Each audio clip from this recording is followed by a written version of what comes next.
Hello my dear friends, स्वागत है आप सभी का। आज का वीडियो सभी आरपीएससी एस्पायरेंट्स के लिए बहुत ही खास है। जितने भी स्टूडेंट्स मैथमेटिक्स के फील्ड में एग्जाम देने जा रहे हैं, आरपीएससी का एग्जाम प्रेस्टिजियस एग्जाम माना जाता है और एग्जाम में अगर प्रॉपर स्ट्रेटेजी ना हो तो ये एग्जाम आपका जो है वो फेल भी हो सकता है अटेम्प्ट। तो आइए जानते हैं किस तरीके से प्रिपेयर किया जाए और एग्जाम को अच्छा अटेम्प्ट दिया जाए।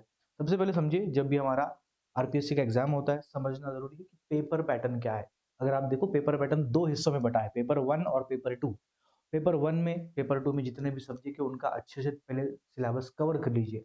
Once you cover the syllabus then there will be a scope for attempting the mock test, PYQs. ठीक है, तो सबसे पहला आपका टारगेट होना चाहिए किस तरीके से मैं जो है सिलेबस कवर करूँ। ठीक है, तो जो हमारे आरपीएससी एग्जाम है जिसमें इंपॉर्टेंट टॉपिक देखा जाए तो अलजेब्रा है, कैलकुलस सेक्शन है, ट्रिग्नोमेट्री है, ज्योमेट्री है, मैट्राइसेस है। ठीक है, तो इन सारे टॉपिक्स को पहले आपको अच्छे से कवर करना है। इनमें आप देखिए, जो भी लास्ट 5-6 ईयर के अगर पेपर एनालाइज करते हो आपको पता चलेगा ट्रेंड क्या है। तो हाल फिलहाल में जितने भी पेपर्स हुए हैं तो उनके आप क्या करिए, पीवाईक्यूज निकाल लीजिए, आंसर की भी देख लीजिए और देखिए ट्रेंड क्या बन रहा है। ठीक है, उसमें 3 घंटे का हमारे पास समय रहता है, तो आपको 3 घंटे में जो दोनों सेगमेंट कवर करने होते हैं। नेगेटिव मार्किंग एज सच कोई नहीं है, तो आपको सभी ज़्यादा से ज़्यादा अटेम्प्ट करना है। ठीक है, बाकी जो कॉम्पिटिटिव एग्जाम उसमें नेगेटिव मार्किंग भी होती है, तो उसमें हमें केयरफुल अटेम्प्ट करना रहता है। बट इसमें कोई नेगेटिव मार्किंग नहीं है, तो आपको ठीक है कॉन्फिडेंस से पूरा पेपर अटेम्प्ट करके आना है। ठीक है, उसके बाद बात करते हैं बच्चों, पेपर अटेम्प्ट करने की स्मार्ट रणनीति क्या होनी चाहिए। तो सबसे पहली चीज़ है, पेपर पूरा स्कैन करिए। ठीक है, जितना भी पेपर 1 आपको सामने आ रहा है, पेपर 2 आ रहा है, दोनों को स्कैन करिए और देखिए इजी कौन से, अटेम्प्टेबल कौन से हैं। ठीक है, अटेम्प्टेबल इजी वन पहले आइडेंटिफाई आइडेंटिफाई करिए, छाट लीजिए। अगर आप इजी वाले छाट लेते हो, ठीक है, तो स्टार्टिंग में कॉन्फिडेंस आता है और वो कॉन्फिडेंस 3 घंटे में लगातार बरकरार रहना जरूरी, इसलिए पहले स्टार्ट करिए इजी क्वेश्चन से। ठीक है, उसके बाद समय प्रबंधन रहता है, 3 घंटे आपके पास सीमित समय है, तो इस सीमित समय का अच्छे से यूटिलाइज करिए। ट्राई करिए 1.5 से 1.25 मिनट में हर एक क्वेश्चन बनाने के लिए, बिकॉज कंपटीशन ये नहीं कितना कौन पढ़ के आए, कंपटीशन इसमें है टाइम। ठीक है, टाइम का अलग से प्रेशर है और उसमें एक्यूरेंसी भी मेंटेन रखना है, तो ये सारी चीजें इसको आरपीएस एग्जाम को ठीक है डिफिकल्ट बनाती है। तो एग्जाम डिफिकल्ट नहीं है, उस टाइम का जो प्रेशर रहता है, टाइम बाउंड रहता है, इसकी वजह से स्टूडेंट फेल होते हैं एग्जाम्स में। तो पिछले वर्षों का अभ्यास, जो भी हमारे पीवाईक्यूज में बताया, पैटर्न ढूंढिए क्या है। Pattern recognition is very important thing.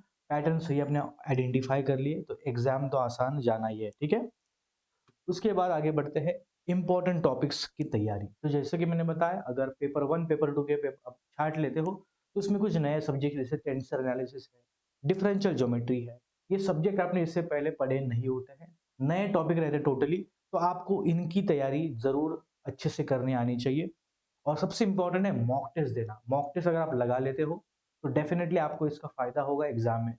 तो अगर आप वेबसाइट पे भी जाओगे, हमारे बहुत सारे फ्री मॉक टेस्ट है, सब्जेक्ट वाइज मॉक टेस्ट, तो आप उनको जरूर अटेम्प्ट कर सकते हो। ठीक है, उसके बाद हमारा जो टेक्निक टेक्निक होनी चाहिए प्रिपरेशन की, मॉक टेस्ट देने की भी।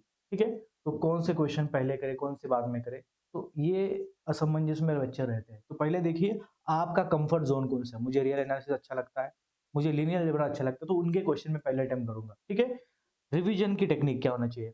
स्टूडेंट मुझे पूछते हैं सर कितनी बार रिवीजन होना चाहिए। एग्जाम से पहले हर एक टॉपिक कम से कम 3 बार तो रिवाइज होना ही चाहिए। तभी जो है, जो रिकलेक्टिंग, जो इन्फॉर्मेशन रिकलेक्शन होता है बहुत इंपॉर्टेंट रहता है, तो तभी पॉसिबल बन पाएगा। टाइम बाउंड प्रैक्टिस, तो जैसे मतलब जैसे कि मैंने बताया, मॉक टेस्ट भी अगर घर पे बैठ के दे रहे हो तो टाइमर लगा के दीजिए, जिससे आपको पता चलेगा कि ये टाइम बाउंड में क्या मेरे आंसर सही बन रहे हैं या नहीं। तो ये एनालाइज करना मॉक टेस्ट देते समय बहुत ही इंपॉर्टेंट है। ठीक है, उसके बाद अंतिम सुझाव मैं आपको दूंगा कि कॉन्फिडेंस पीक पे होना जरूरी है एग्जाम में। ऐसा नहीं होना चाहिए कि एग्जाम पैनिक में आप जो आता है वो भी भूल जाओ। ठीक है, तो बहुत इंपॉर्टेंट है कि आत्मविश्वास अपने आप पे होना।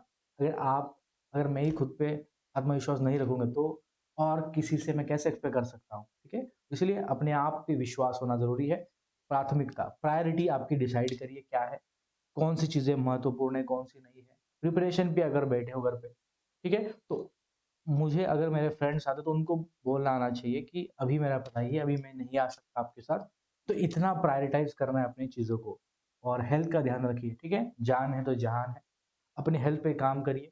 ठीक है? अच्छी डाइट लीजिए, अच्छा खाओगे तो अच्छा सोचोगे तो अच्छी पढ़ाई होगी, अच्छा आउटकम भी आएगा, ठीक है? तो आशा करता हूँ सभी को जो आज का वीडियो है जो है अच्छा लगा होगा। Thank you so much for joining and happy learning.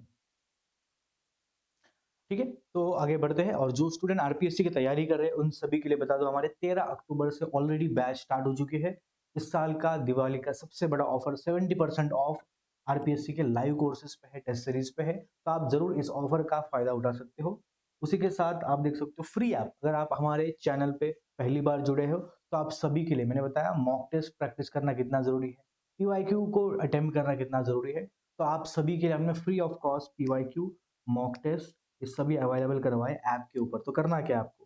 Play store पे जाना है, प्ले स्टोर पे जाके ऐप डाउनलोड करिए और पीएससी के लिए अपने आप को रजिस्टर करिए। तो जैसे आप रजिस्टर करोगे अपने आप को, यू विल फाइंड दैट सभी चीज़ें जो है फ्री ऑफ कॉस्ट अवेलेबल करवाई है हमने।